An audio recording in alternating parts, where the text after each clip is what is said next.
The very last tournament on Shadowverse, the Masters Cup, is taking place this weekend for SEAO and next week for the West region. It's pretty important because the winner will receive an automatic invitation to the 2025 Shadowverse World Championship, which will be on Worlds Beyond. So I prepared 3 lineup ideas of decks that could win the Masters Cup. I'm gonna present you the decks and the ban strategies. So first is the lineup I like to call best 3, which is just the best deck of the meta. This way, no matter what your opponent is going to ban, you're going to be left with strong decks. So first, what is arguably the best deck of the meta, Amulet Haven. The 1PP support they received in the mini expansion actually turned to be super insane, because now it's just so much easier to reach the 10 Amulet condition, and it's not super rare to see Angels come on turn 5, and if the opponent doesn't have a solution for it, that clears the 10-10 ward, clears what pops out of it, and heals the small 2 damages, then it's really easy to finish the game on the next turn. Mostly Safecut Layla, you can run her as a one-off, but she's not really needed anymore. The second deck would be Wrath Blood, and you know it by now, we don't really know why it wasn't nerfed. So the strat is to grab Tamer as soon as possible, play a bunch of 1/1s, and try to have Wrath on turn 3 or 4, and then start fusing into Chimera. And recover tempo, deal damage, recover your health, maybe finish the game on that turn. Pretty classic lists. The one thing is that maybe you could cut the Temptress, and run Izunia, the discard 2, draw 2, heal 4 spell, and that way you could save your Evos. But I think it's just player preference.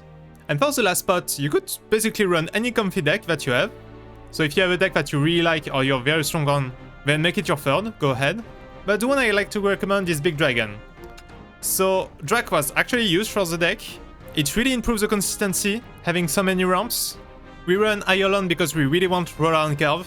She really helps you recover all the tempo against aggressive decks, notably Wrath, and she helps you connect to the 10 play points for Ramp Goddess. And we don't run the new gold from the new mini expansion, we actually just run this guy, because with 10 play points you can just play Drac and give it Storm. And if you play 2 Drac spell on him, that's 10 damage and 10 more damage, so that could be 20. And right now the deck has just so many options to kill early, without even setting up a combo with the World God. And there's still the Voracious, that can win you games against combo decks. So on the best 3 lineup, your ban is pretty flexible, you accept to play a lot of mirror matches, so you don't really ban Amulet or Wrath, you're trying to beat them. So you kind of have to anticipate your opponent's ban, and ban the deck that would be the most annoying for your remaining decks. So for lineup 2, the idea is to target Wrath, so you ban Amulet Haven, the best deck, and you're just trying to get these early wins against Wrath before they can play the Chimera. So for that we have Balon Sword, very aggressive with the early curve, you have the Untold Kick to get rid of the Snake Girl, and then you need to find an OTK setup. It usually involves getting Erika out of Helena, evolving the Erika, playing some Fox Spearman, and destroying them all with Fighter's Fortitude or with Untold Kick on your followers. And there's a one-off case Cracked. It can be pretty useful against Last War Shadows. It also removes the ward from Amulet Haven, but since you're banning it, maybe you could replace it with something else. Next up, we have the pretty hype deck of this mini, even though the tournament results in GCG don't really follow yet. It's Last War Shadows. So the goal is really to destroy as many Last Wars as possible, so that on turn 6 you can get the Alice evolved, and start setting game some OTKs.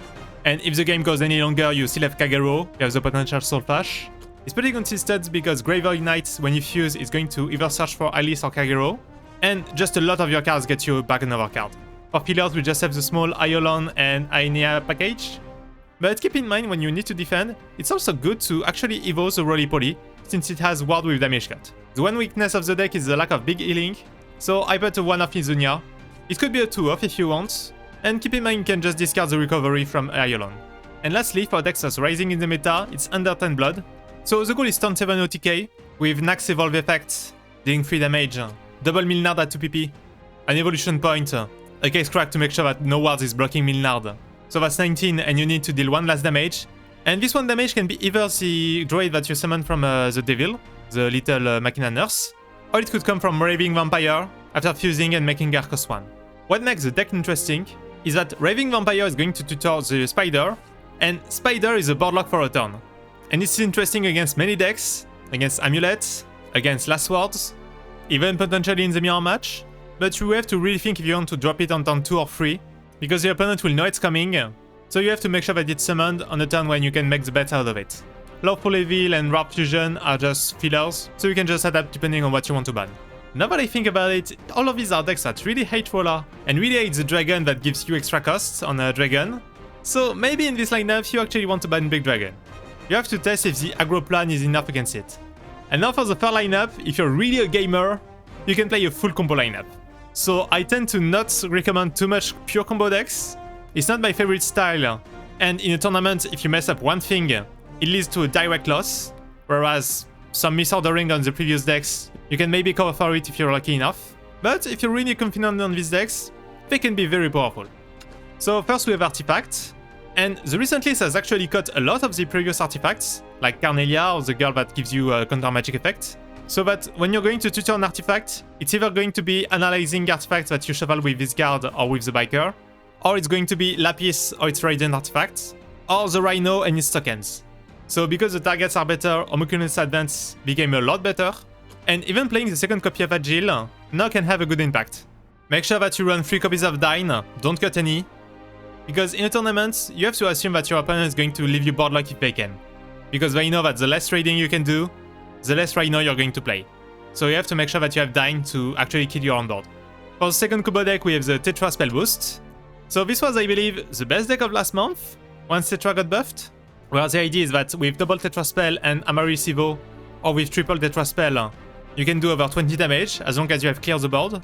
So you just tutor your one-off copy of Tech Wizard and reduce the cost of all Tetras in your hands.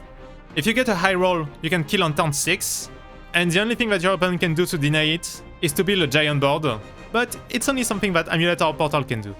And for the last deck, we have the Ladika Iris. So, pretty famous once again, pretty popular in the previous meta. You just stall on turn 8 to play Iris, fused, reduce the cost of all cards in your deck, including the Ladika that you use to OTK. You have Michelle to create board locks, so once again something that's pretty interesting against Amulet, Last Word Shadows and Artifacts.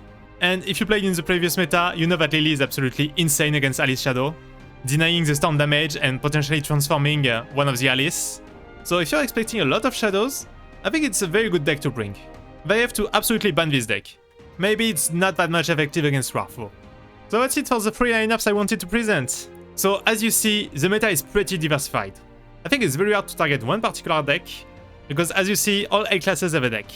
And all of these decks can potentially OTK on turn 6 if they are very lucky, and turn 7 on a normal game.